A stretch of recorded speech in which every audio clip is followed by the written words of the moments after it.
जितना भी साउथ के स्टेट हैं, ठीक है, जितने भी साउथ के स्टेट हैं, जितने भी ईस्टर्न के हैं और जितने भी नॉर्थन के हैं, ठीक है, याद रखना इस बात को, ये सबसे लोवेस्ट कटअप वाले स्टेट होते हैं, ठीक है, इस बात को विशेष ध्यान देना, ठीक है। सबसे हाई कटअप इन राज्यों में जाने की पूरी संभावना होती है और जाती भी है, ठीक है। पिछले बार भी देखा गया कि अच्छी खासी। तो नमस्कार, जय हिंद, कैसे हैं? उम्मीद करते हैं आप सब अच्छे होंगे।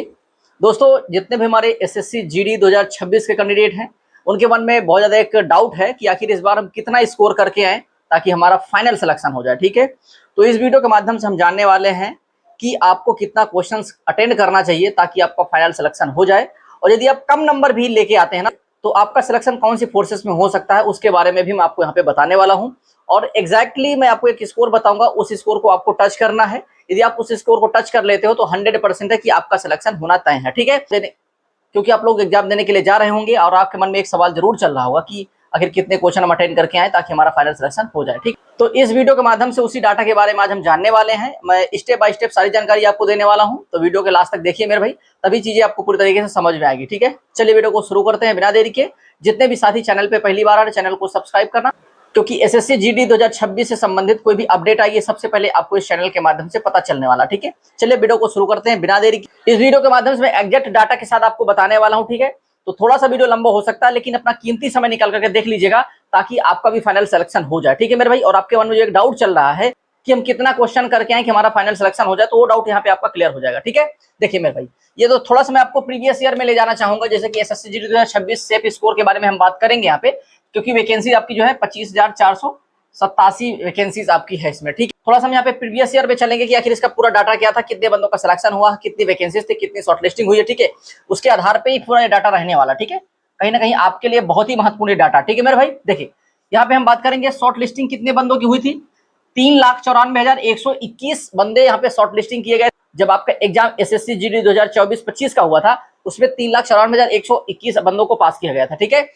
टोटल इसमें पोस्ट की जो संख्या थी वो 53,690 पोस्ट थी। जब पिछले वैकेंसीज का पूरा रिजल्ट आया था, जो टोटल सिलेक्टेड हुए कैंडिडेट की संख्या यहाँ पे थी वो 48,113 बंदों का फाइनल सिलेक्शन हुआ था, जिसमें मेल कैंडिडेट थे 43,296 और फीमेल कैंडिडेट थे यहाँ पे 4,817। मतलब बाकी जो वैकेंसीज थी उसको विदर्भ में डाल दिया गया था, बहुत सारे कैंडिडेट विदर्भ में चले गए थे, ठीक है। तो उसको लेकर के ज्यादा चर्चा यहाँ पे नहीं करने वाले हैं। अब मेन टॉपिक पे आते हैं, आखिर जो है एरिया वाइज आपका सेफ स्कोर क्या रहने वाला है, स्टेट वाइज आपका सेफ स्कोर यहाँ पे क्या रहने वाला, ठीक है। देखिए आप सबको जैसे पता है कि यहाँ पे 3 कैटेगरी में इस वैकेंसीज को बांटा जाता है। एक जनरल एरिया होता है, एक बॉर्डराइज एरिया होता है और एक यहाँ पे नक्सल एरिया होता है, ठीक। एसएससी जीडी को 3 एरियाज में बांटा जाता है, ठीक है। यहाँ पे हम बात करेंगे जो जनरल एरिया होता है वो सबसे हाई कटअप इसमें जाता है जनरल एरिया में, जो जनरल एरिया का कटअप होता है वो सबसे हाई जाता है, ठीक है। इसके बाद आता है बॉर्डराइज एरिया, ठीक है। बॉर्डराइज एरिया मतलब होता है कि मीडियम कटअप, मतलब कि यहाँ पे एवरेज रहता है, एवरेज के हिसाब से आपकी कटअप यहाँ पे जाती है, ठीक है। मतलब कि मैं स्टेट भी बताऊंगा कौन से स्टेट एवरेज में आते हैं, कौन से स्टेट हाई कटअप में आते हैं, कौन से स्टेट यहाँ पे लो कटअप में आते हैं, सारा कुछ मैं आपको बताने वाला हूँ, ठीक है। नंबर 3 पे आता है नक्सल एरिया। नक्सल एरिया का मतलब होता है कि लो कटअप, ठीक है। आपकी सबसे लो कटअप यहाँ पे जाती है नक्सल प्रभावित क्षेत्रों में, ठीक है। बहुत सारे ऐसे स्टेट हैं जो नक्सल प्रभावित क्षेत्र है। चलिए अब हम यहाँ पे एग्जैक्ट आंकड़े के साथ बात करने वाले हैं। मैं आपको मैप के माध्यम से भी बताने वाला हूँ, सारा कुछ आपको यहाँ पे समझाऊंगा, ठीक है। यहाँ पे सबसे पहले मैं बात करने वाला हूँ जनरल एरिया के बारे में, ठीक है। जनरल एरिया के बारे में जो बंदा एसएससी जीडी की तैयारी करता है उसको ये पता होता है कि जनरल एरिया या बॉर्डराइज एरिया या नक्सल एरिया से कहाँ से आप आ रहे हो, आपको अच्छे से पता होता है, ठीक है। नहीं पता होता तो अभी मैं आपको यहाँ पे बता दूंगा, ठीक है। देखिए मेरे भाई, यहाँ पे हम थोड़ा सा जानते हैं इन राज्यों में एसएससी जीडी की सबसे हाई कटअप जाती है, ठीक है। सबसे हाई कटअप इन राज्यों में जाने की पूरी संभावना होती है और जाती भी है, ठीक है। पिछले बार भी देखा गया कि अच्छी खासी कटअप यहाँ पे देखने को मिली, ठीक है। यहाँ पे बात करते हैं, देखिए ये जो मैं बात करने वाला हूँ सबसे कम कटअप वाली फोर्सेस के बारे में यहाँ पे मैं बात कर रहा हूँ, ठीक है। क्योंकि पूरा डाटा दिखाना पॉसिबल नहीं है, लेकिन यहाँ पे हम सबसे कम वालों को लेकर के चलते हैं, ठीक है। यदि मैं हरियाणा के बारे में बात करूँ, जनरल एरिया आईटीबीपी के बारे में, ठीक है, तो अनरिजर्व की कटअप यहाँ पे 135 गई थी, ओबीसी की 134। मतलब देखिए ये पॉइंट में भी है, ठीक है, ये पॉइंट में भी है, लेकिन मैंने एग्जैक्ट डाटा यहाँ पे लिखा हुआ है, ये पॉइंट में भी है, ठीक है। पॉइंट आप लगा सकते हैं, कोई दिक्कत नहीं है, पॉइंट में इतना ज्यादा प्रभाव नहीं आता है। ईडब्ल्यूएस 136, एससी 126, एसटी यहाँ पे कुछ नहीं है, ठीक है। बिहार का बॉर्डराइज एरिया है सीआरपीएफ, इतने में मिल गया था, ठीक है। 123 नंबर में बिहार में बॉर्डराइज एरिया में सीआरपीएफ मिल गया था, ठीक है, अनरिजर्व को। ओबीसी को 121 में मिला था, ईडब्ल्यूएस को 114 में, एससी को 104 और एसटी को 130 में, ठीक है। राजस्थान में सीआरपीएफ बॉर्डराइज एरिया में मिला था 127 नंबर पे, 124 में ओबीसी को मिला था, 100 में ईडब्ल्यूएस को मिला था, 114 यहाँ पे एससी को मिला था, एसटी यहाँ पे 81 को मिला था, ठीक है। यहाँ पे आप देख सकते हैं अपना राज्य कहाँ पे है।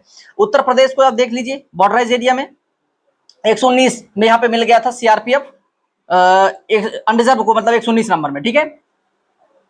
ओबीसी को यहाँ पे 118 में मिल गया था, ईडब्ल्यूएस को 117 में, एससी को 102 में, और यहाँ पे 112 एसटी को मिल गया था, ठीक है। मध्य प्रदेश नक्सल एरिया के बारे में बात करेंगे, 99 में मिल गया था, ठीक है। अनरिजर्व को यहाँ पे 104 में सिलेक्शन हो गया था ओबीसी का, 90 में ईडब्ल्यूएस का हो गया था, एससी के 40 नंबर पे भी हो गया था, ठीक है। देखिए यहाँ पे मध्य प्रदेश में एससी के 40 नंबर पे, ठीक है। एसटी के 94 नंबर पे हो गया था, ठीक है। ये पूरा मतलब सबसे हाई कट ऑफ वाले स्टेट थे, यहाँ पे मतलब सबसे लोवेस्ट मैंने उठा के रखा हुआ है। तो ये समझ लो कि यहाँ पे कम से कम यदि आप किशोर बनने वाला, यदि आप जनरल एरिया से हो, तो कम से कम आपको यहाँ पे 115 से लेकर के 130 के बीच में आपको नंबर लेके आना बहुत ही अनिवार्य है, तभी आपको कहीं ना कहीं यहाँ पे सिलेक्शन आपका हो पाएगा, वो भी सबसे लोवेस्ट वाली फोर्सेस में, जैसे कि सीआरपीएफ में और बीएसएफ में, ठीक है। सीआरपीएफ और बीएसएफ में, ठीक है। तो ये आप समझ सकते हैं। यहाँ पे आगे मैं बात करने वाला हूँ यहाँ पे बॉर्डराइज एरिया और नक्सल एरिया के बारे में, ठीक है। अब यहाँ पे मैं बात करने वाला हूँ मीडियम कंपटीशन स्टेट के बारे में। आखिर कौन से ऐसे स्टेट है जहाँ पे मीडियम कंपटीशन आपको देखने को मिलता है, ठीक है। देखिए यहाँ पे लिखा हुआ है, इन राज्यों में कंपटीशन संतुलित रहता है, ठीक है, मतलब कि नॉर्मली रहता है, मीडियम। इन राज्यों में ना तो कट ऑफ ज्यादा जाती है, ना ही बहुत लो रहती है, ठीक है। मीडियम क्वालिटी की यहाँ पे आपको कट ऑफ देखने को मिलती है, ठीक है। सबसे कम वाली फोर्सेस में आपका सिलेक्शन कितने नंबर पे होगा, ठीक है। ये पिछले बार की कट ऑफ रही है, तो इस बार आपको एक आइडिया मिल जाएगा, मोटा मोटा आपको आइडिया लगेगा कि हमें कितना मार्क्स यहाँ पे लेके आना पड़ेगा, ठीक है। यहाँ पे राज्य लिखे हुए हैं, झारखंड है, महाराष्ट्र है, गुजरात है, वेस्ट बंगाल, ओडिशा, ठीक है। यदि आप इन राज्यों से आ रहे हो, ठीक है, तो देखिए यहाँ पे झारखंड में बीएसएफ नक्सलाइट एरियाज में यदि आप अनरिजर्व से थे तो 96 नंबर में आपका सिलेक्शन हो गया था, ओबीसी में 105 में हो गया था, ईडब्ल्यूएस में 50 में, और एससी में 67 में, और एसटी में 106 नंबर पे हो गया था, ठीक है। महाराष्ट्र देखो बीएसएफ नक्सलाइट एरिया में 92 नंबर में हो गया था अनरिजर्व में, 93 हो गया था ओबीसी में, 72 में हो गया था ईडब्ल्यूएस, ठीक है। 79 में हो गया था एससी का, और 94 में हो गया था एसटी का, ठीक है। यहाँ पे बात करेंगे गुजरात में सीआरपीएफ बॉर्डराइज एरिया में 89 में हो गया था, 86 हो गया था ओबीसी का, 80 में हो गया था यहाँ पे ईडब्ल्यूएस का, ठीक है। 84 में हो गया था एससी का, 74 में हो गया था एसटी का। यदि मैं वेस्ट बंगाल बीएसएफ को लेकर के बात करूं बॉर्डराइज एरिया में, तो 73 में हो गया था, 81 में हो गया था ओबीसी का, 42 में हो गया था ईडब्ल्यूएस का, 64 में हो गया था एससी का, और 74 में हो गया था एसटी का, ठीक है। यहाँ पे मैं बात करने वाला ओडिशा को लेकर के, ओडिशा सीआरपीएफ के लिए, ठीक है। सीआरपीएफ मिल गई थी नक्सलाइट एरिया में 51 नंबर पे, ठीक है। देखो सबसे कम यहाँ पे कट ऑफ गई थी, देखिए, ठीक है। 64 में ओबीसी का हो गया था, 42.1 में ईडब्ल्यूएस, एससी के यहाँ पे 32 में, और एसटी के यहाँ पे 63 नंबर पे हो गया था, ठीक है। अब आगे बात करने वाले सबसे लोवेस्ट वाले स्टेट कौन से हैं, यहाँ पे सबसे कम कट ऑफ जाती है। अब यहाँ पे मैं बात करने वाला हूँ सबसे लोवेस्ट कट ऑफ वाले स्टेट कौन से हैं, ठीक है। सबसे लोवेस्ट नंबर आपको कितना अचीव करना चाहिए यदि आप इन स्टेट से हो, ठीक है। देखिए यहाँ पे थोड़ा सा मैं बात करूंगा सबसे लोवेस्ट वाले कौन से हैं।